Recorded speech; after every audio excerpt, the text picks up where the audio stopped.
Take a slow breath, in through your nose and out through your lips. The night is quiet, and the world outside has gone still. Only the soft hum of the wind remains, like a distant song, echoing from another time. Tonight, we travel back to India, 1500 years ago, to the banks of the Ganges River, where the mist hung low, and the world was bathed in the first light of dawn. The air smelled of sandalwood and wet earth. The river flowed endlessly, carrying stories of kings and poets, of astronomers watching the stars, and of dreamers who built temples that touched the sky. It was a time when the world turned slowly, when gold coins bore the faces of gentle rulers, and the streets of Pataliputra shimmered in the sun. This was the Gupta Empire, the age the scholars would later call the Golden Age of India, a time of harmony and learning, when mathematics met poetry, and philosophy flowed like music through the palaces and gardens of the land. As you breathe slowly, imagine the hum of ancient chants carried by the wind, priests lighting lamps along the river, and a golden city awakening in the first rays of morning. You are safe here, in the rhythm of their world, where time drifts gently, and the universe itself seems to rest. So let go. Let the noise of the modern world fade away. The night will hold you, and the story of the Gupta Empire will begin, softly, like a dream that never truly ended. The story of the Gupta Empire begins not with thunder or conquest, but with the quiet rhythm of rivers and the slow return of order. Centuries after the fall of the Mauryas, northern India was a mosaic of small kingdoms, each with its own dialect, its own gods, its own fragile dreams of greatness. Trade routes pulsed like veins through these lands, carrying silk from China, gold from Rome, and spices from the southern seas. Yet beneath that movement, there was uncertainty, a longing for unity, for peace, for a new center of gravity in the vastness of the subcontinent. Out of that longing rose a man named Sri Gupta. Little is known of his life. The records whisper only fragments. He was not a conqueror of fire, but a builder of calm. His power grew not from swords, but from the faith of merchants and monks, by gathering allies through marriage and devotion. He began to shape a new foundation, one that would soon rise beyond his imagination. When his grandson, Chandragupta I, ascended the throne around 320 CE, the winds shifted. He took the title Maharajadhiraja, King of Kings, and the people began to believe in a dream again. The court at Pataliputra awakened with new color. Scribes sharpened their reed pens. Poets wrote of rivers that never ran dry. Goldsmiths hammered the faces of gods onto bright coins. The empire was still small, only a cluster of fertile plains along the Ganges, but it pulsed with quiet promise. In the evenings, the lamps of the palace burned gently, casting long reflections on marble floors.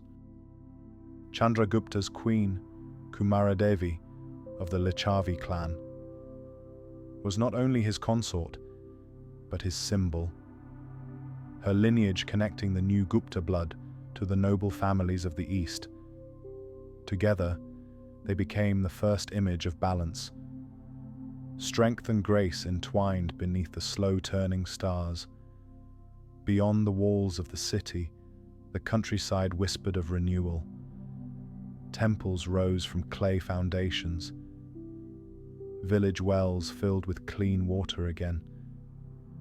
Teachers in small monasteries began to speak of learning as a sacred act, and from the southern coasts, ships carried tales of India's rebirth, a land once divided, now rising in quiet confidence. At dawn, the smoke from cooking fires mixed with mist above the river. Fishermen pushed their boats into the current, and children chased dragonflies through the reeds. To them, the empire was not a map or a border. It was the scent of wet earth after rain, the rhythm of bells in distant temples, the peace that had finally returned after generations of chaos. In the court, musicians played the veena, and the sound floated through the colonnades like water over stone. Scholars discussed the ancient hymns of the Vedas, and priests spoke of cosmic cycles, of creation, preservation, and gentle dissolution. Even the king listened, his eyes half closed, as if trying to hear not just their words, but the silence between them. There was a stillness in those years, a sense that time itself had slowed, that India was taking a deep breath before speaking again. The chroniclers would later write that the Guptas did not invent this golden age. They revealed it, like sunlight breaking through after a long monsoon. And in that light, life flourished. Fields of wheat rippled like bronze in the wind. Caravans carried ivory and cotton to faraway lands. Artisans carved sandstone into gods who smiled softly, their expressions calm and timeless, as if they too were dreaming of a world in perfect balance. Chandragupta's rule lasted long enough for the soil to remember peace. When he passed the throne to his son, Samudragupta, the empire was no longer fragile, it was breathing, growing with the steady pulse of a civilization that had rediscovered itself. At night, the stars over the Ganges gleamed brighter than ever. From the palace terrace, one could see their reflections trembling on the surface of the river, as though the heavens themselves had bent down to bless this reborn world.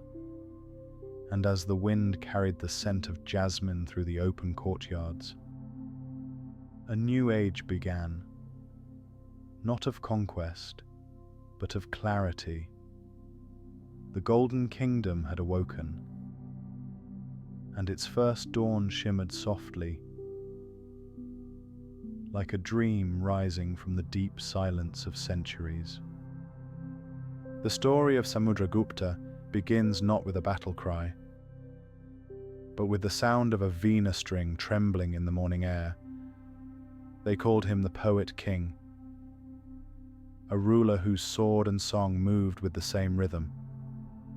When Chandragupta, I passed away, the empire was still young, graceful, but untested. The roads were open, the temples alive, the rivers steady. And yet, the winds beyond the borders whispered of ambition. In every direction, smaller kings watched the Guptas with cautious awe. Some bowed, others plotted. But all felt the current of destiny pulling toward Pataliputra. Samudragupta rose to meet that current like a wave. He was trained not only in war, but in poetry, music, and debate. The court poets wrote of him as a man who could conquer by the sword and charm by the heart. His hands, they said, held both the lyre and the spear with equal grace. Each morning, he would walk through the palace gardens. As the sun spilled gold across the lotus ponds, the scent of jasmine drifted in the air, and monks from distant lands recited verses of peace. He would stop and listen, not as a king, but as a man searching for harmony between worlds. But harmony, even in the hands of poets, demands strength. The empire needed to prove itself, and so Samudragupta began his long campaigns across the subcontinent. His armies moved like flowing rivers, swift, purposeful, yet never cruel. He did not destroy, he absorbed. He did not erase, he transformed. The chronicles carved in stone at Allahabad describe his journey through 20 kingdoms, from the cool valleys of the north to the burning plains of the south. Each victory brought tribute, not vengeance. Each land, once subdued, was woven gently into the great tapestry of India. And when the conquests were over, he did not build walls, he built music.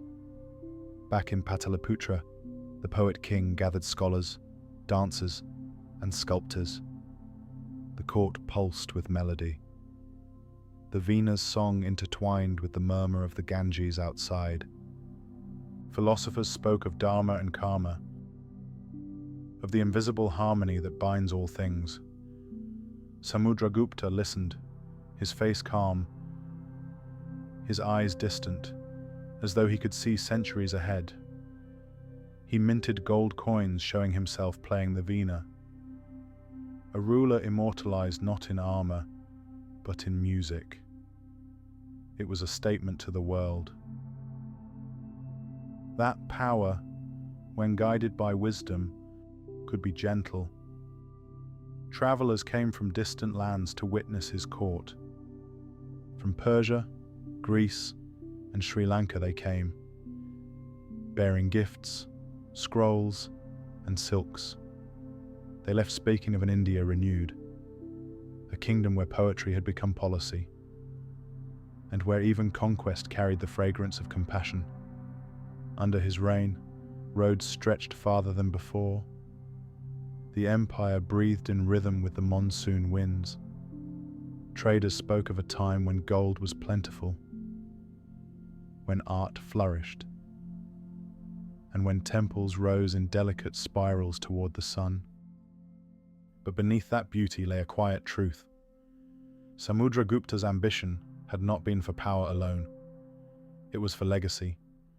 He saw the empire as a poem written across time, and himself merely as its instrument. He once wrote, "The sword may silence the weak, but the lyre awakens the eternal." And perhaps he was right. Long after his campaigns ended, his words remained in the rhythm of prayers and songs, in the carvings on sandstone pillars, and in the silent posture of statues whose eyes still gaze softly into eternity. In the evenings, as twilight turned the palace gold, the poet king would sit beside the river. The water mirrored the dimming sky, a blend of fire and peace. He would pluck the strings of his veena, and each note would drift into the distance, like a message to the future, a reminder that even empires must learn to breathe.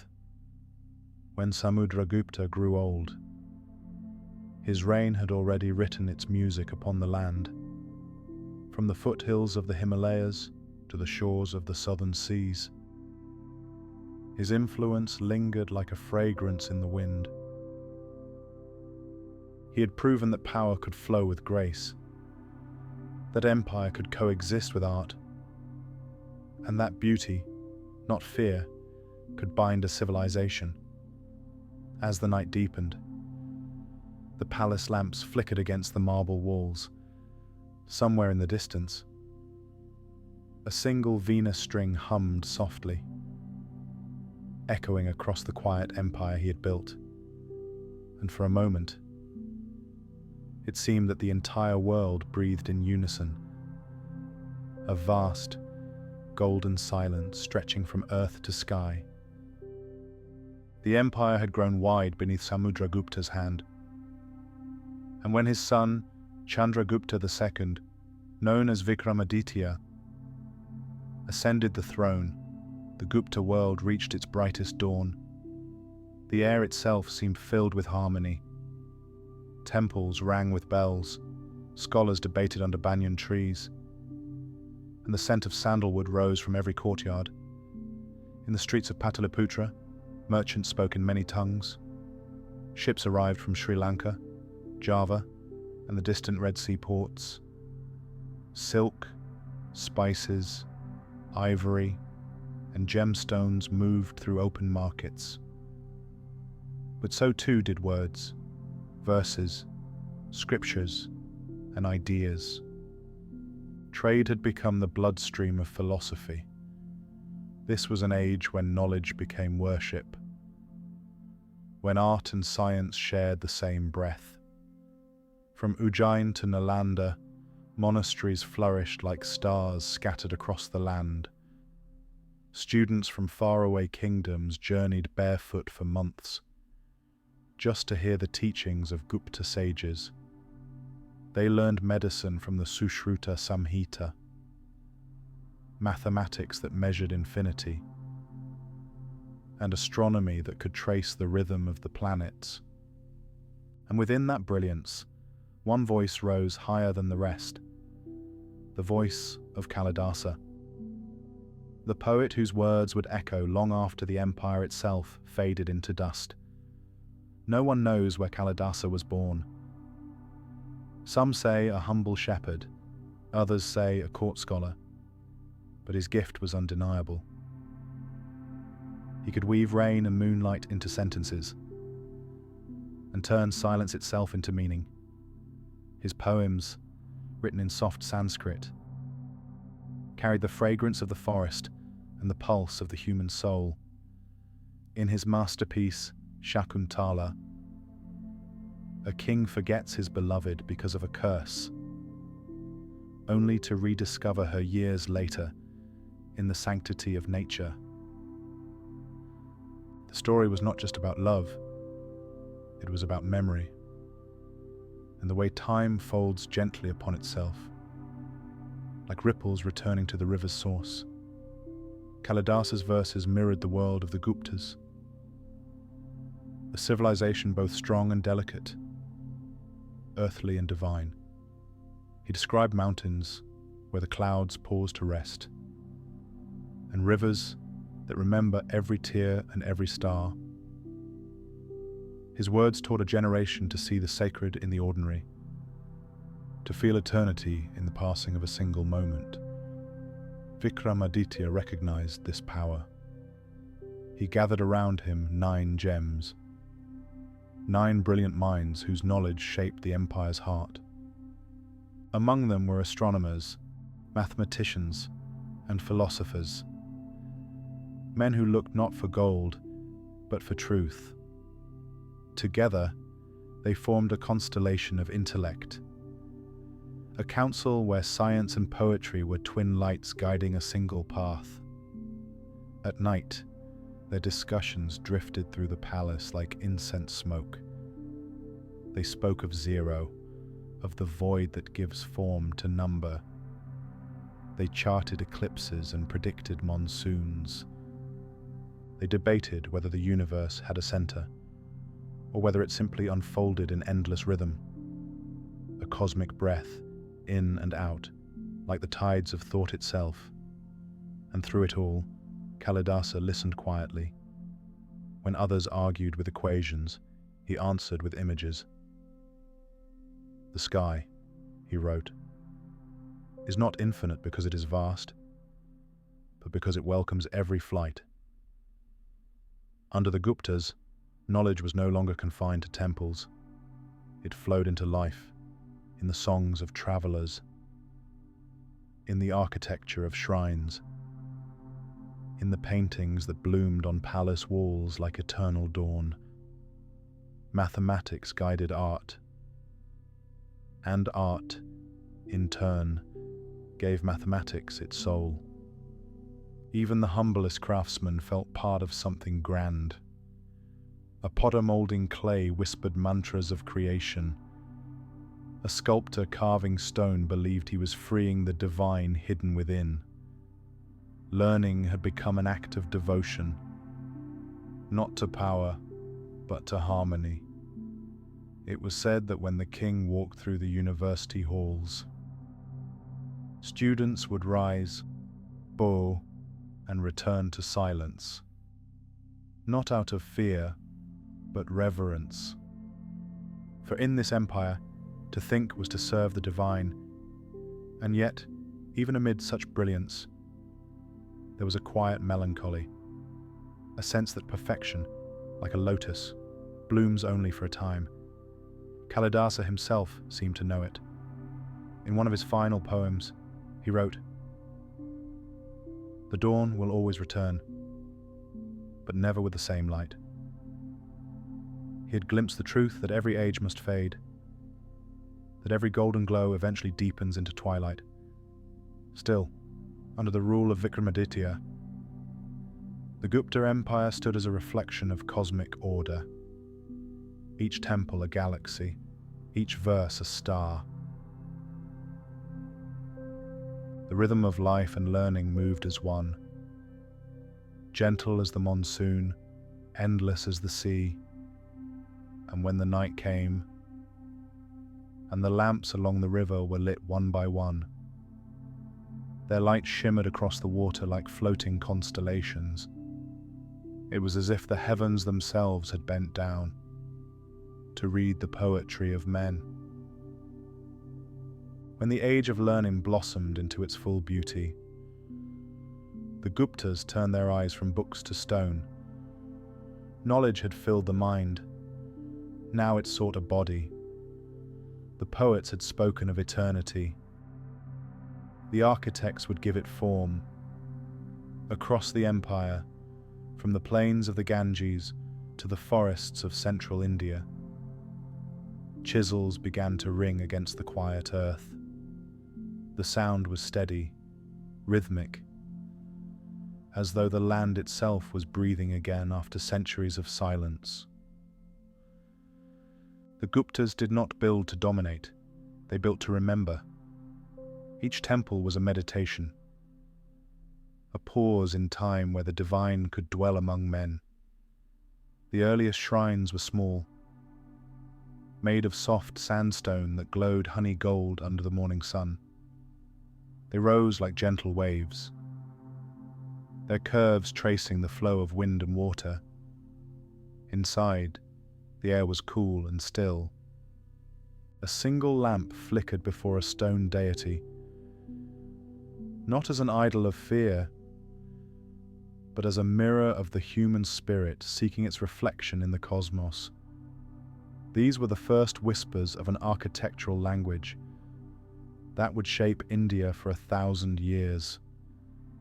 The Guptas gave birth to the idea of the Garbhagriha, the womb chamber, where the god rested within the heart of the temple, as the soul rests within the heart of a human.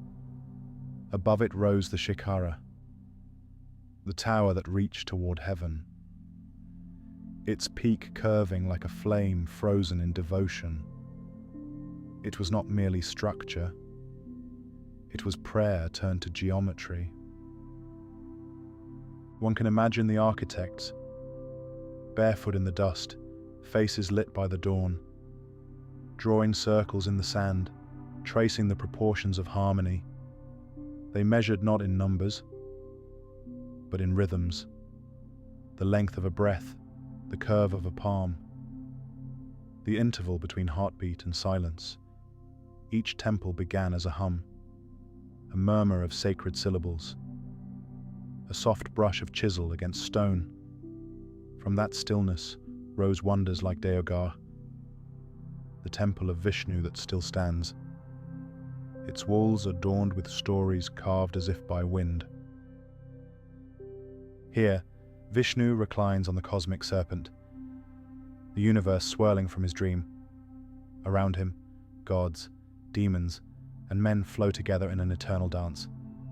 Yet their faces are calm, their gestures precise, for in Gupta art, divinity is never loud. It breathes, It contemplates. It waits. Elsewhere, in Udayagiri, rock-cut caves became sanctuaries of light and shadow. The walls are alive with movement. Krishna lifting the mountain Govardhana, Durga slaying the buffalo demon, Shiva standing serene as time unfolds around him. These are not scenes of battle, but symbols of inner triumph, the human spirit mastering its own chaos. The sculptors of this age were not mere artisans. They were philosophers with chisels. They saw the divine not as distant, but as hidden within every curve of creation. To carve was to uncover, to set free the god already sleeping within the stone. In the villages, even humble craftsmen felt the echo of this vision. Women painted lotus patterns on mud walls. Children built miniature shrines from pebbles and clay. The sacred had entered daily life, not as command, but as rhythm. To live beautifully was to live devoutly. The temples became centers of life, places where music was played, where festivals blossomed like gardens of sound and color. Priests, dancers, and scholars all moved within the same pulse. And when the conch shells sounded at dusk, their call rolled through the valleys, like the breath of the gods returning to their home. Even the architecture itself seemed alive. The pillars resembled trees. The doorways framed the sky. Light filtered through narrow openings, moving slowly across carvings as the day aged. Time was invited inside, and in its passage, worship became an act of patience.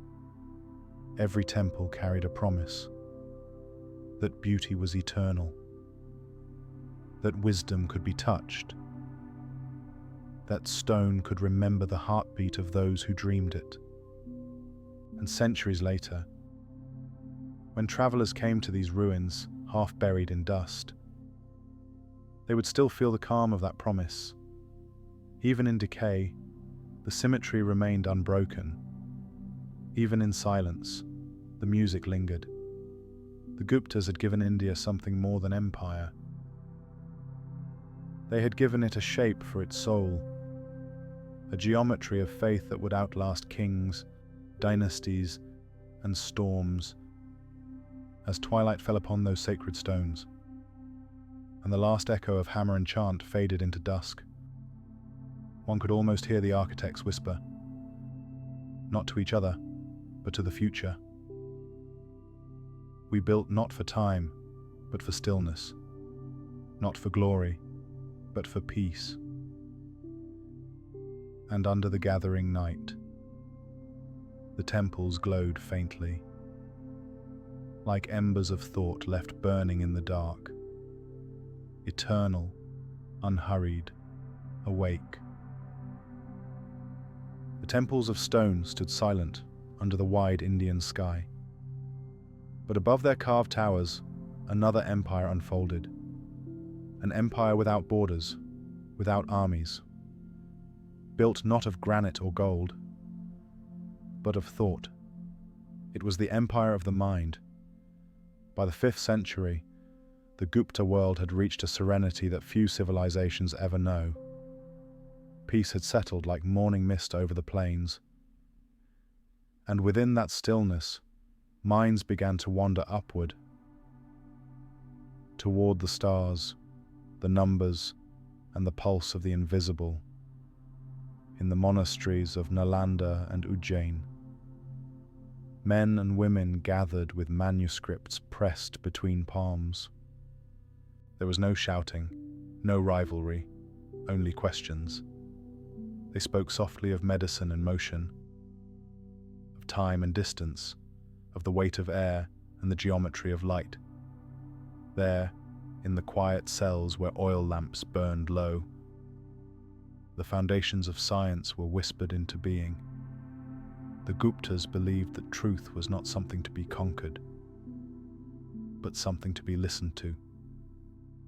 like the murmur of a river revealing its course. Among them walked a man whose name would travel across centuries, Aryabhata. He was not a priest, though he prayed in numbers, not a poet, though his calculations sang, born under a sky scattered with constellations.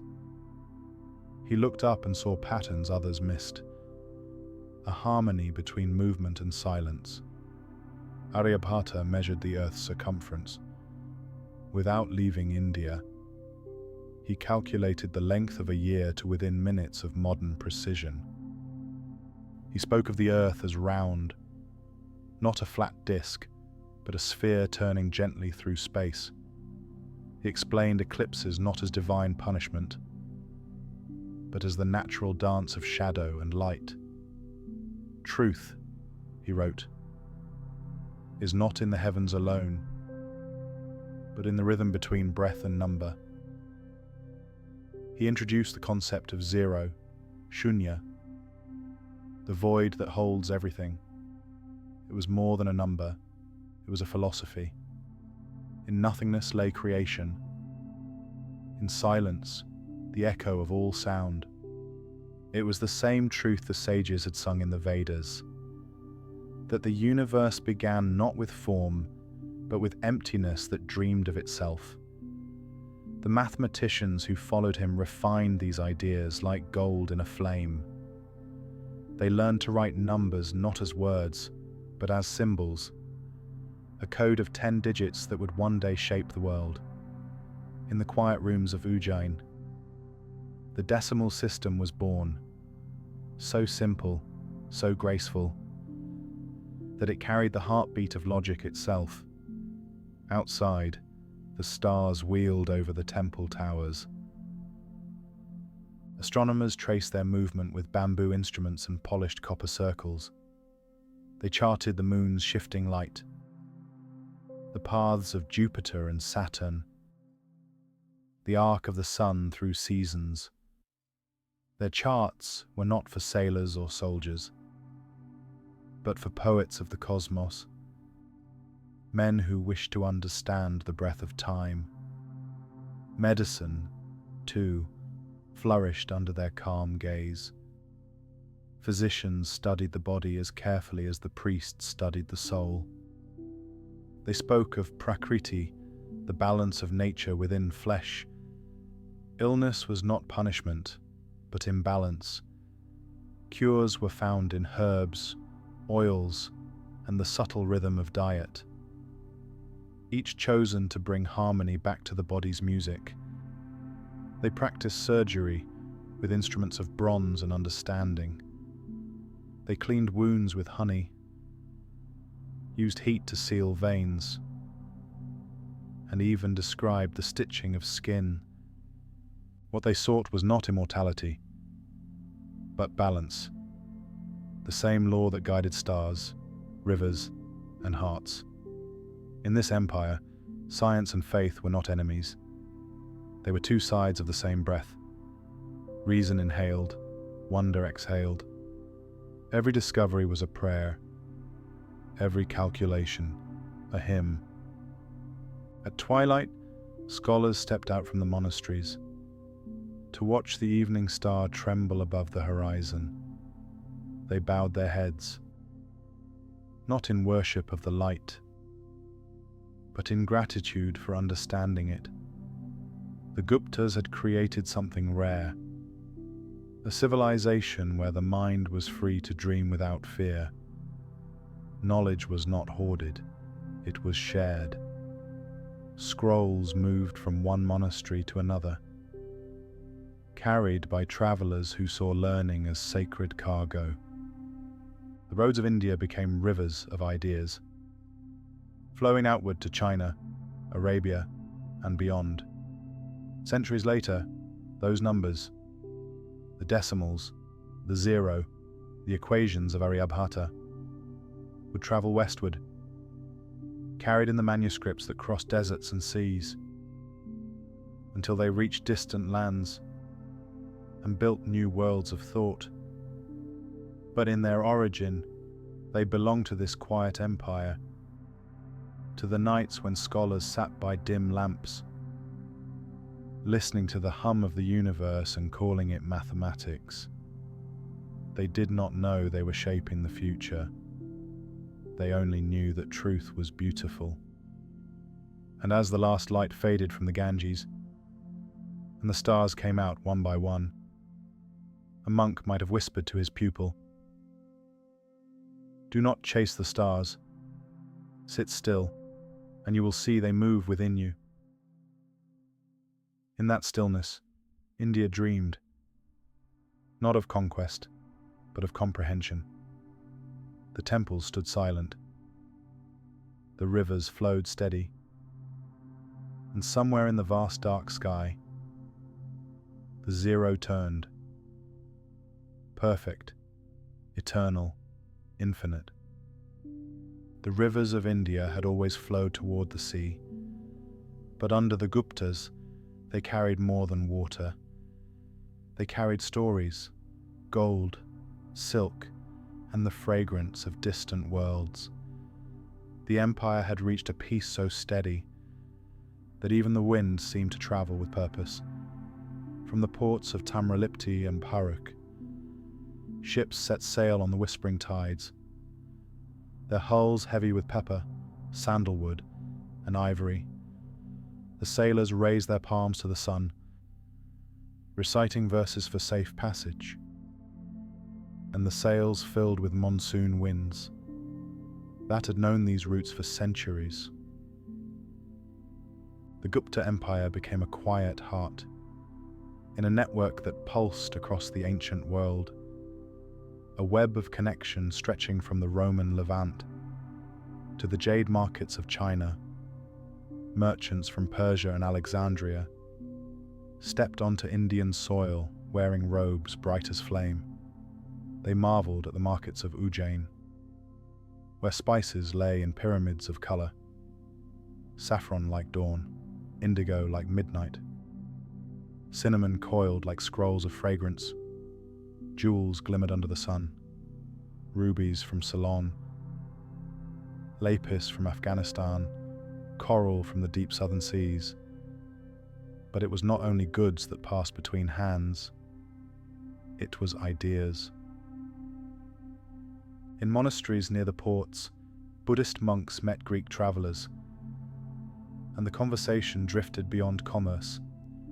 They spoke of soul and cosmos, of the journey within and the shape of the infinite. In that mingling of faith and curiosity, a silent diplomacy blossomed, not between kings, but between minds. Buddhism, once born on Indian soil, now flowed outward like light spilling over the horizon. Ships carried monks eastward to Java, Burma, and China, their robes fluttering in sea wind, their hearts steady in meditation. They brought with them scrolls written in Sanskrit and Pali, texts of compassion and clarity. In the monasteries of Chang'an, Chinese scholars would one day study these same teachings, and in return, they would send travelers like Faxian, who journeyed thousands of miles to India, seeking the roots of the Dharma. When Faxian finally reached the Gupta lands, he found not war, but kindness. He wrote of quiet monasteries where monks walked barefoot, of markets filled with laughter, and of roads so safe that merchants traveled unarmed. He described a land where law was mild, and charity flowed like water. People do not kill, he wrote, and the sound of joy is never far. In his writings, he called India the heart of the world. And perhaps, in those days, it was. The Gupta kings understood that wealth was not merely gold. They measured prosperity in balance, in the stillness of trade, the dignity of artisans, the contentment of farmers who sang at sunset. Taxes were fair, law was light, and the emperor's word carried the tone not of command, but of rhythm. Diplomats too, moved along these same silk roads. Envoys from Ceylon, Burma, and Nepal came bearing tribute. Rare woods, elephants, and manuscripts bound in palm leaves. In return, the Guptas sent gifts of sculpture, painted textiles, and the soft wisdom of philosophy. No empire was conquered. The world was simply invited to meet itself. In Ujjain, the crossroads of culture, languages blended like perfume. You could hear Tamil merchants bargaining beside Greek sailors, Persian phrases echoing in Sanskrit verses. Gold coins bearing the image of Gupta kings passed through countless hands, their edges smoothed by distance and time. They reached Arabia, Rome, and even the far shores of Africa, tiny messengers of India's calm prosperity. Alongside trade came art. Scrolls of Buddhist paintings traveled to Dunhuang. Carvings of Indian gods inspired statues in Cambodia and Java.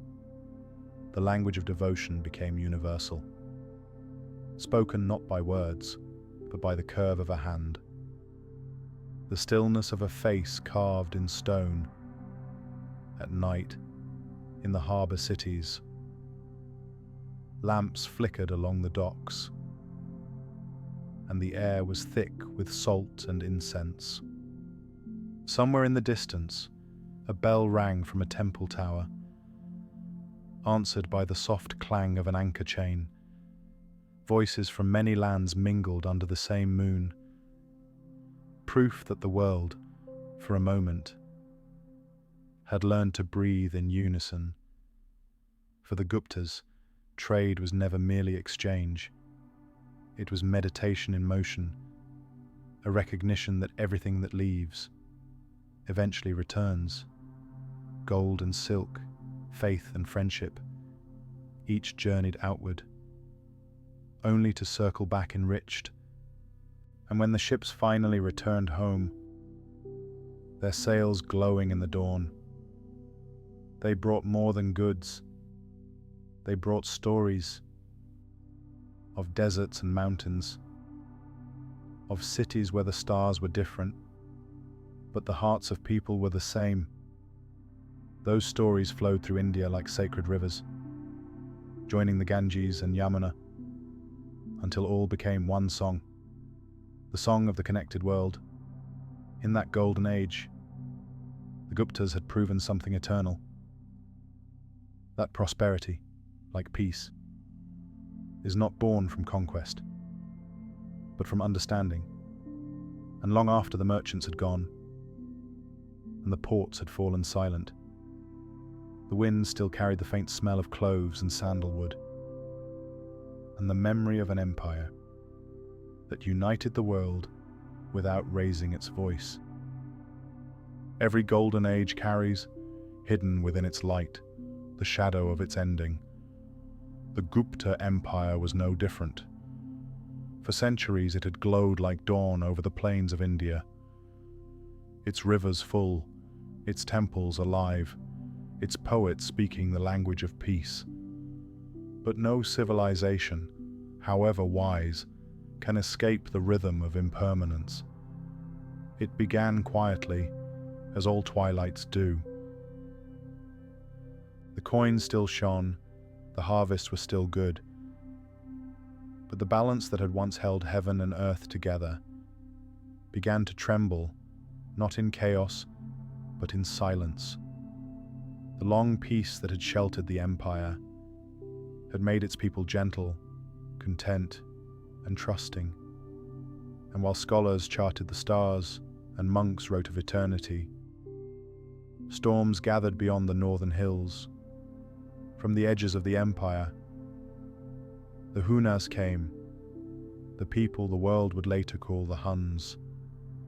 They rode like dust storms down from the passes, their horses lean and swift, their eyes hardened by endless steps. They did not understand the temples or the poetry, but they understood hunger. And hunger is older than beauty. They struck the frontier towns first. A caravan here, a monastery there. The faintest ripples against the vast sea of Gupta peace. The empire's armies rode out. But centuries of calm had dulled the edge of readiness. The generals who once planned campaigns with patience and precision now hesitated, caught between diplomacy and duty. For years, the Guptas held firm. King Skandagupta, fierce and wise, faced the invaders not with pride, but with weary understanding. He fought not for conquest, but for memory, for the quiet rhythm of his ancestors' world. He built fortresses along the rivers, rallied merchants and farmers to defend their towns. And for a time, the empire breathed again. But the world had changed. Trade routes faltered. Temples emptied as wealth was diverted to defense. The gold that once gleamed in the streets was melted into coins of necessity, not art. The music of the veena grew fainter in palace halls, drowned by the distant clang of armor being mended. And yet, even as power waned, the spirit of the Guptas refused to vanish. In every corner of the empire, the old ideals lingered like fragrance after rain. Teachers continued to teach, sculptors continued to carve, and monks continued to chant under flickering lamps. They knew that the age of empire might fade, but the age of wisdom never truly ends. When the invasions finally passed, the Guptas were no longer one. Their realm divided into smaller kingdoms, each carrying a spark of the golden age that had been. The great city of Pataliputra fell into quiet disrepair, its river walls crumbling, its once bright towers now wrapped in vines and silence. But even in ruin, there was beauty. Travelers wrote of villages where old scholars still recited the verses of Kalidasa at twilight. Children played among broken statues of Vishnu, their laughter echoing through courtyards once filled with song. The past was not mourned. It was remembered, softly, as one remembers a dream. For in truth, the Guptas had never ruled by fear or force. Their empire had been a balance of thought, art, and compassion. And though its borders dissolved, its influence spread farther than any army could march. The Hunas themselves, in time, were absorbed. Their sons spoke Sanskrit. Their daughters prayed in temples their fathers once burned. The cycle of India turned again. Forgiveness following fury, as constant as the Ganges flowing to the sea. The chroniclers who later wrote of this decline did not use words of tragedy. They wrote as one might write of the setting sun, acknowledging its departure, but knowing it would rise elsewhere, in another form, in another age. The Guptas had built an empire of the body and mind, but what they left behind was deeper still, a faith in the harmony of life. Their science, their poetry, their architecture became the silent teachers of generations yet unborn. And so, as the centuries drifted on, the dust of forgotten battles settled over temples and fields. The pillars leaned, the roofs cracked, and the voices that once debated under banyan trees became whispers in the wind. But listen closely, even now. In that wind, you can still hear something. A faint rhythm, a distant echo, the heartbeat of a world that once believed. That truth and beauty were the same. Some nights, along the banks of the Ganges, a boatman hums a tune older than memory. The stars shimmer on the water, and for a moment, time bends. It feels as though the Gupta Empire never ended. It simply fell asleep, and in that sleep, it still dreams of peace. The Gupta Empire had vanished into the dust of memory, its palaces silent, its banners long fallen, yet like incense that lingers after the flame is gone. Its fragrance remained, invisible, gentle, eternal, for the Guptas had not merely built temples and laws. They had shaped a way of seeing, a vision of harmony between man, nature, and the divine. That vision became India's quiet inheritance, carried forward through centuries like a lamp passed from hand to hand. In the centuries after the empire's fall, new kingdoms rose. The Chalukyas, the Pallavas, the Cholas, each borrowing from the Gupta dream, each sculpting their own reflection of its light. The language of art they had created, soft lines, calm faces, the balance of movement and stillness, spread like gentle rain across the subcontinent. Even when stone turned to ruin, the style endured. In the eyes of every Buddha, every dancer carved in temple walls, you can still see the serenity of Gupta hands, the mathematicians of later ages. Read the treatises of Aryabhata and carried them onward. His zero became the seed of infinity, nourishing the algebra of Arabia, the geometry of Europe, and the digital world that would one day count its own heartbeats in binary rhythm. Every calculation, every clock, every orbit traced by satellite in the sky, owes a silent debt to that monk of Ujjain, who saw eternity in the shape of nothing. Philosophers, too, walked the paths laid by the Guptas, from the quiet schools of Nalanda to the vast monasteries of Tibet. The dialogue between reason and faith continued. The Guptas had proved that science did not steal from spirit. It deepened it, that to measure a star was not to diminish the divine, but to understand its design. In the arts, their influence moved like breath. Poets wrote in Sanskrit and Prakrit, their verses echoing Kalidasa's rhythm of rain and longing.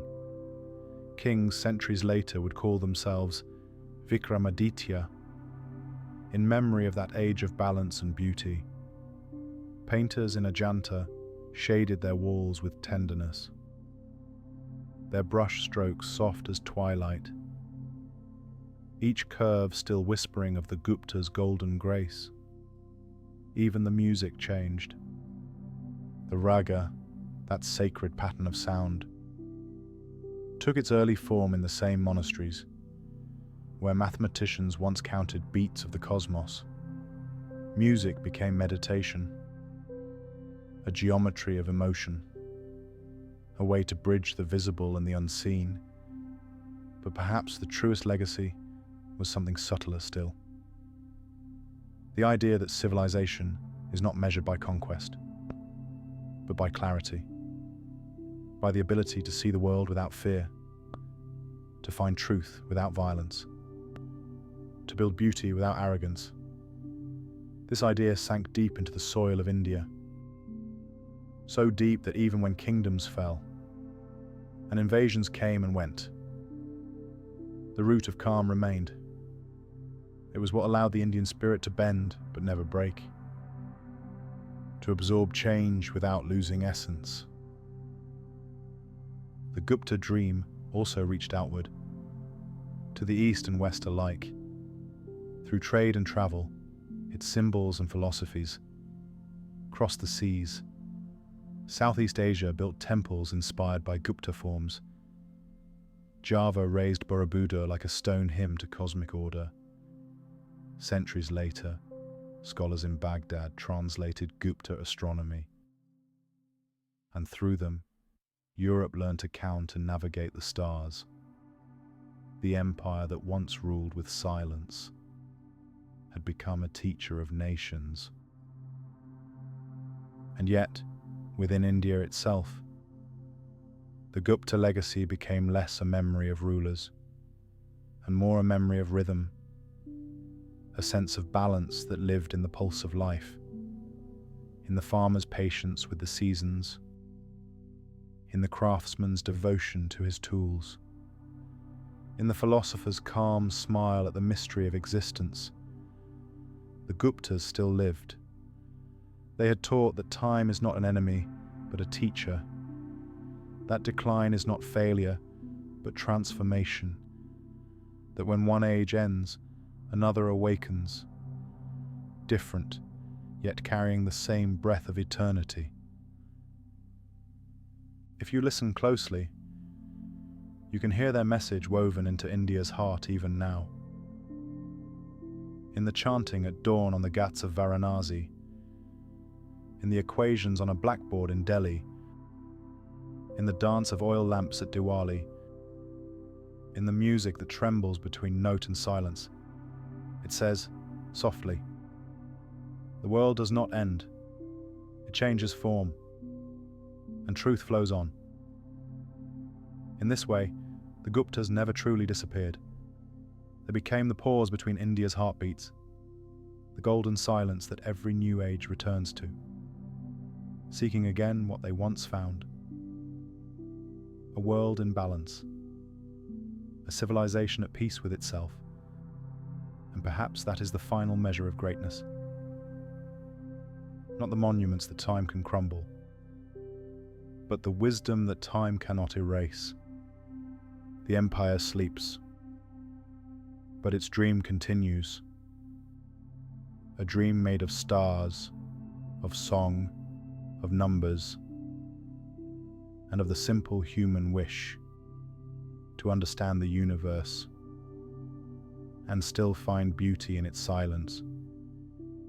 At the edge of the night, the river glows, a long ribbon of silver flowing through the heart of India. It has no beginning, no end.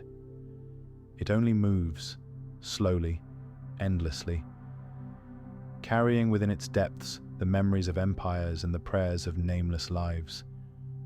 Among them, it carries the story of the Guptas.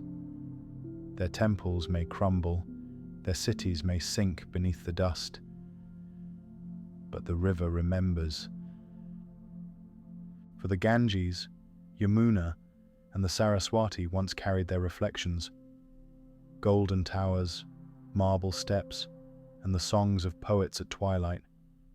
Even now, when the monsoon rains fall, the waters rise as though greeting an old friend, welcoming home the past. To the people who lived through the ages that followed, the river became more than water. It was time made visible. Each drop that flowed down from the mountains was a whisper of what had been. It touched every generation, reminding them that all things fade, and yet nothing is truly lost. The farmers who ploughed along its banks still watch the same sunrise the Guptas once saw. The bells of small village temples still echoed the cadence of ancient hymns, and when the wind passed over the water, it carried fragments of Sanskrit verses, words that had outlived kingdoms. Nature, it seemed, was the true historian. The trees that shaded forgotten ruins, the banyans that wrapped their roots around old walls, the birds that nested in half-broken shrines. They all became keepers of the memory of mankind. In their quiet, they reminded each passing age that greatness is not impermanence, but in rhythm, the same rhythm that moves the river, the same rhythm that guides the stars. Long after the Guptas, pilgrims still followed the rivers, not to find the past, but to remember its pattern. They walked barefoot, their feet pressing into the same dust once trodden by scholars and kings. At night, they slept by the shore, listening to the water murmur through reeds, its voice older than civilization itself. And in their dreams, they saw flashes of golden towers, Venus songs echoing from faraway courts, and lamps flickering along the water's edge. The river had turned memory into music. As centuries passed, new rulers came, some gentle, some harsh. The land changed hands. The names of cities shifted like clouds, but beneath every transformation, the current of continuity flowed unbroken. Every empire believed itself eternal, and every empire learned the same truth. Time is the only king that reigns forever. It wears no crown, no armor, yet it shapes all things with patient hands. The Guptas, in their wisdom, had already known this. Their art and poetry had whispered it softly. That creation is a circle. That decline is not destruction but return. When the sculptor carved Vishnu reclining on the serpent of eternity, he was not decorating a temple. He was describing time itself. In that cosmic dream, the universe sleeps and wakes, rises and falls, breathes and rests, again and again. Perhaps the Guptas understood that their golden age, too, was only one breath of that vast rhythm, that what mattered was not how long it shone, but how deeply it illuminated. And so, the light they kindled never truly died. It sank into the river, flowed into the soil, rose again in every act of learning, in every work of art, in every quiet moment when a human being looked at the stars and felt peace instead of fear. For all civilizations, no matter how grand, eventually become stories. But stories are seeds. They drift through time until someone, somewhere, hears them again and feels their warmth. The river carries those seeds. It carries the Guptas' faith in harmony, their love of balance, their belief that knowledge and beauty are one. At dusk, when the world softens into amber light, and the first stars tremble above the water, you can almost imagine the past returning, not as ghosts, but as reflections of a truth that has never changed. That life, like the river, flows toward infinity, and that every drop within it contains the whole. The Guptas were one wave in that eternal current, rising, shining, subsiding, and becoming the water once more. And so the story continues, endlessly retold in the rustle of reeds, the call of herons, the shimmer of moonlight on the stream. History sleeps, but the river does not. It flows on, carrying the golden dream of humanity itself. Forever onward, forever home.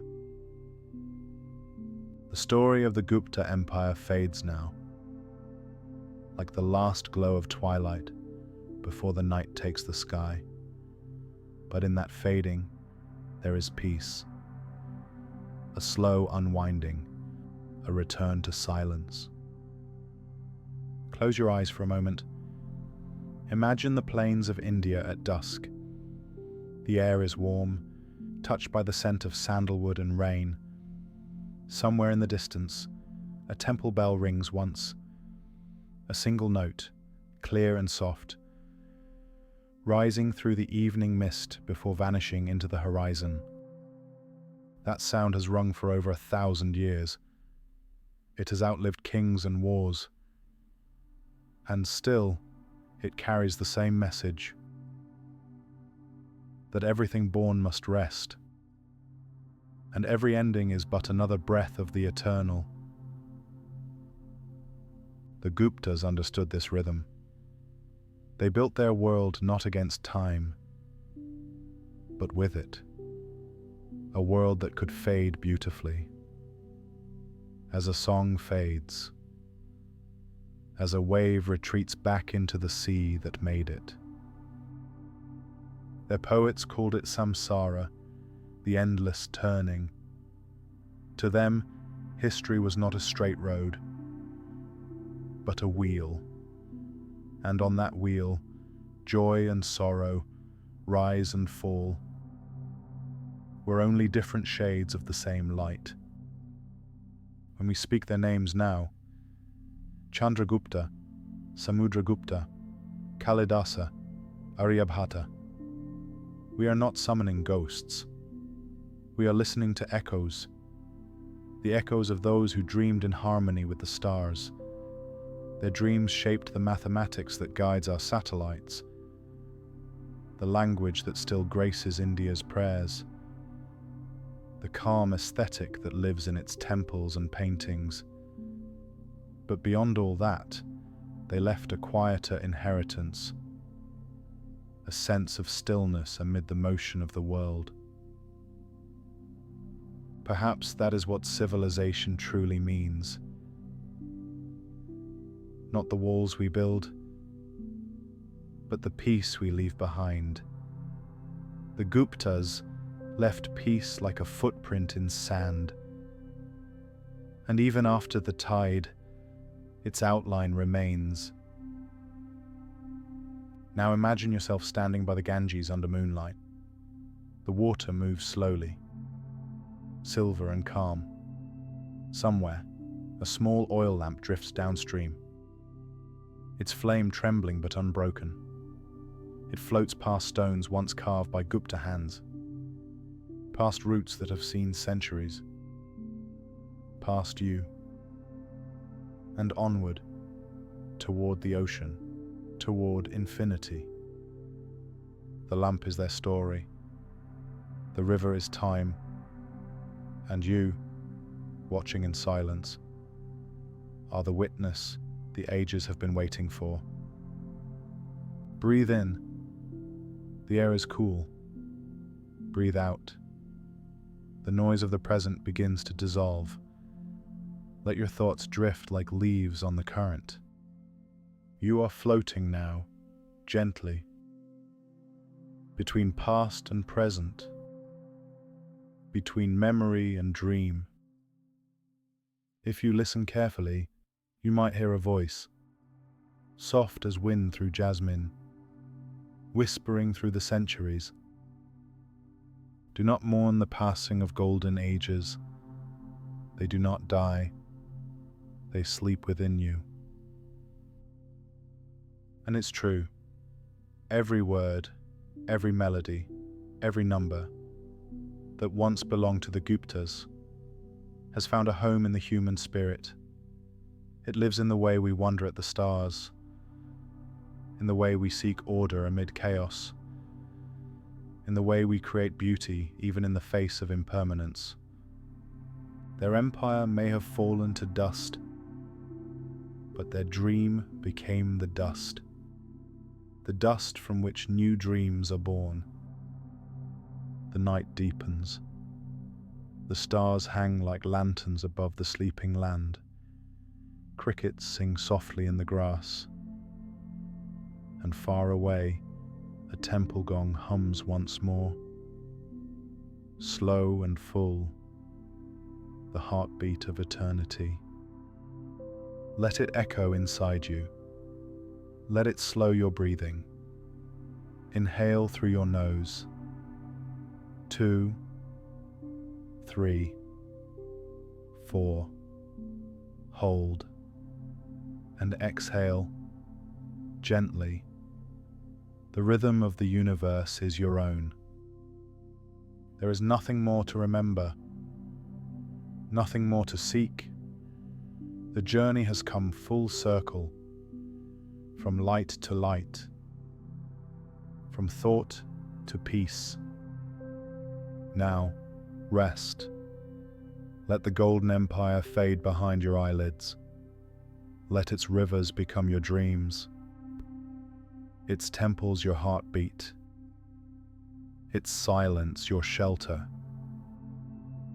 And as you drift deeper, the last whisper comes, a voice neither ancient nor new, but timeless, as soft as the first breath of dawn. Sleep now. History is at peace. The Guptas are sleeping, and so are you. The wind moves gently across the night. The flame on the river bends once, then steadies again, eternal, unhurried, awake. And the story ends, as all true stories should, not with silence, but with rest. The night has grown deep, the story has become a dream, and the dream has become stillness. You have traveled far, through centuries of gold and river light, through the voices of poets and kings, through the rise and quiet fall of the Gupta world. Now, the journey folds inward, like the closing of a lotus at dusk. In the soft dark, the air carries a hint of rain and earth, the same scent that once drifted through Pataliputra's gardens. You can almost hear it.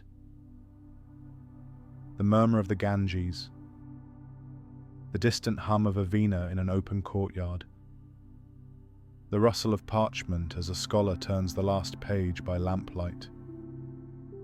The empire sleeps. The stars above the temples have dimmed, but their pattern remains unchanged, unmoving, eternal. Close your eyes. The light of the world is turning inward now. Each breath draws you deeper, slower, calmer. The heartbeat steadies. The thoughts loosen, one by one. Beneath the surface of your mind, there is a quiet space, the same space where civilizations rest, when they have given all they can. It is where the Guptas dwell now, not in marble or memory, but in the rhythm of peace. If you listen carefully, you can hear that rhythm. It moves like water beneath the earth, like a whisper too gentle to name.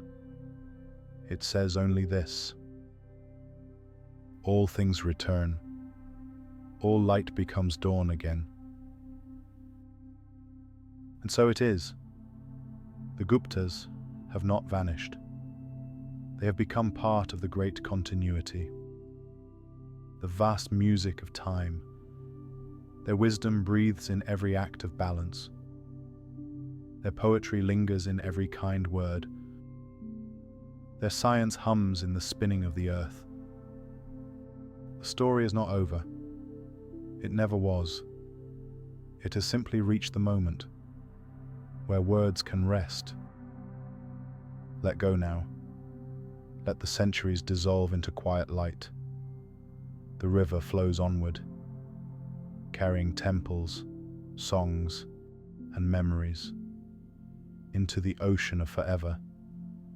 You are floating with it, weightless, timeless, safe. Inhale, 4, hold, exhale, 8. Feel the calm settle in your chest, a golden calm, soft as moonlight on stone. The Guptas sleep beneath the stars.